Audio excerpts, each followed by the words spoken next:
और आप लोग ये आईडी से जुड़ जाएंगे, जितना ज्यादा हो सकता शेयर करी जाए, ताकि हमनी के काले को बहुत दर्दनाक बहुत तगड़ा गाना होता उसको गर्दा कबार के तरफ प्यार दे दीजिए कि धूल उड़ा जाओ।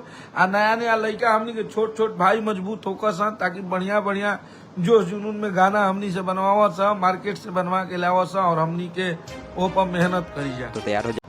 और आप लोग ये आईडी से जुड़ जाएंगे, जितना ज्यादा हो सकता शेयर करी जाए, ताकि हमनी के काले को बहुत दर्दनाक बहुत तगड़ा गाना होता उसको गर्दा कबार के तरफ प्यार दे दीजिए कि धूल उड़ा जाओ।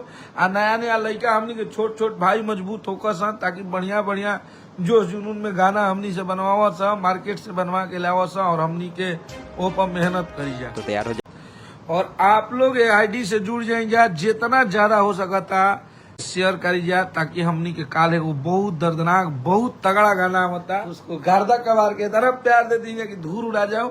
आ नया नया लड़का हमनी के छोट छोट भाई मजबूत होकर सन, ताकि बढ़िया बढ़िया जोश जुनून में गाना हमनी से बनवावा सा, मार्केट से बनवा के लावा सा, और हमनी के ऊपर मेहनत करी जाए। तो तैयार हो जाए।